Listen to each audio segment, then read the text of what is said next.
तो उपमन्यु महर्षि परम शिवोपासक हैं, परम शिवोपासक। इनकी शिव भक्ति की परीक्षा लेने के लिए स्वयं भगवान शिव देवराज इंद्र के रूप में आए, ऐरावत हाथी पर बैठकर। कहा हम तुमको सब कुछ दे देंगे, भोग मोक्ष ऐश्वर्य, शिव जी की भक्ति छोड़ दो। उपमन्यु बालक ने कान में उंगली लगा ली और कहा कि मैं भगवान शिव की भक्ति करूंगा, किसी प्रयोजन से नहीं, तुम चले जाओ, मैं वज्र से तुम्हारा मस्तक सैकड़ों टुकड़े कर दूंगा तुम्हारे मस्तक के। बोले तुम भले ही मुझे समाप्त कर दो, पर मैं शिवजी के चरण कमलों को छोड़कर स्वप्न में भी मेरी वृत्ति कहीं नहीं जा सकती। जैसे ही डराने के लिए शिवरूपधारी इंद्र ने वज्र उठाया, आप पंचाक्षर का जप करते हुए नतमस्तक हुए, डमरू बज उठा भोले बाबा का, आकाश से पुष्प वर्षा हुई। किसी विद्यालय में पढ़ाने वाले गुरुजी ही पागल हो जाएं तो विद्यार्थी बेचारे, उनको तो एक साल खराब करना और 12 साल कौन खराब करे। इनमें तो स्वार्थ की भावना होती है, होनी भी चाहिए। आगे उद्धव गोपी संवाद में भी गोपियों ने कहा है कि अधीत विद्यावाचार्यम, पढ़ने के बाद विद्यार्थी आचार्य को छोड़ देता है। बोले अब तो गुरुजी तो पढ़ाएंगे नहीं तो गालियां बकेंगे, ईंट पत्थर फेंकेंगे, लाठी डंडा मारेंगे, पढ़ाई होनी नहीं। 12 साल अपने बर्बाद क्यों करें, जितना पढ़ा उतना ही ठीक है, अथवा और किसी गुरुकुल में चले जाएंगे। धीरे धीरे करके सब चले गए महाराज जी, 1 वर्ष के भीतर सब विदा हो गए, केवल एक अकेले रह गए, सांदीपनी। और उन सांदीपनी ने 12 वर्ष तक निष्काम भाव से अपने पूज्य गुरुदेव की सेवा की। प्रारब्ध भोग का क्षय होते ही महर्षि उपमन्यु स्वस्थ हो गए और उन्होंने कहा, वत्स विद्यार्थी कहाँ गए, तुम्हारे सतीर्थ, तुम्हारे वटुक विद्यार्थी सब कहाँ गए।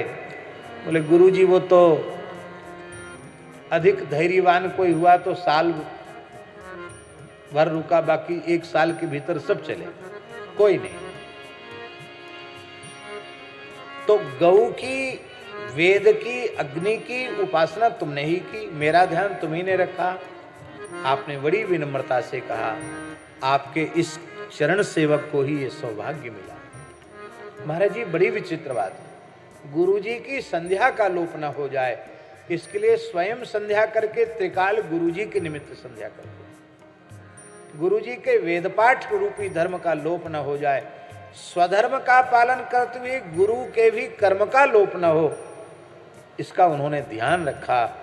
उनकी संपूर्ण सेवा को ध्यानस्थ होकर जब महर्षि उपमन्यु ने देखा तो उनके रोम रोम खिल उठे, उनके नेत्रों से प्रेमाश्रुधार बह चली और उन्होंने उठाकर सांदीपनी को अपने हृदय से लगाकर कहा, बेटा संपूर्ण षडंग वेद तेरे भीतर प्रकट हो जाएगा और अब मैं तो सन्यास ले रहा हूं,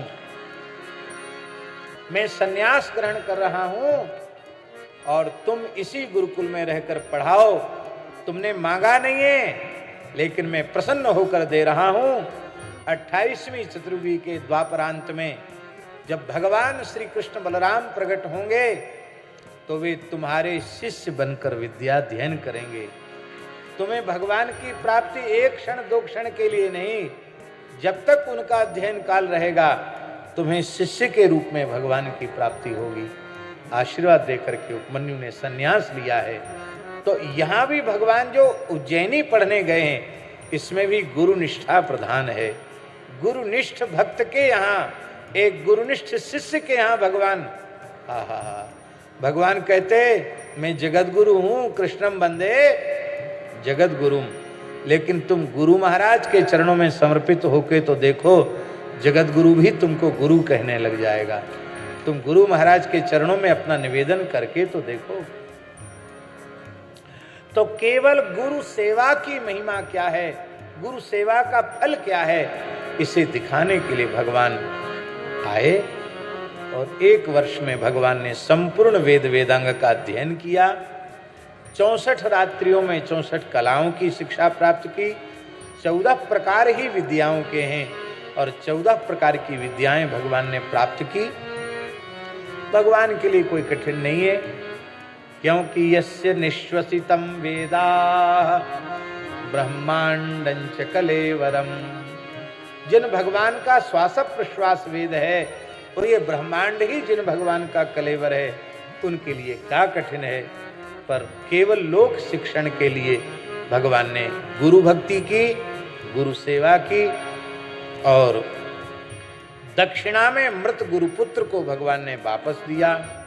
5 जन असुर का वध करके 5 जन शंख प्राप्त किया और भगवान मथुरा आ गए। और मथुरा में भगवान ने उद्धव जी को ब्रज में भेजा। और उद्धव जी ज्ञानी संत तो थे ही, आप गोपियों का संग प्राप्त करके जितने बड़े ज्ञानी उतने ही बड़े प्रेमी बन करके उद्धव जी आ गए। आप हमारे संत वाणी चैनल को सब्सक्राइब करें, वीडियो को लाइक करें, शेयर करें और हाँ, बेल आइकन पर क्लिक करना बिल्कुल ना भूलें, ताकि हमारी किसी भी वीडियो की सूचना सबसे पहले आपको मिले।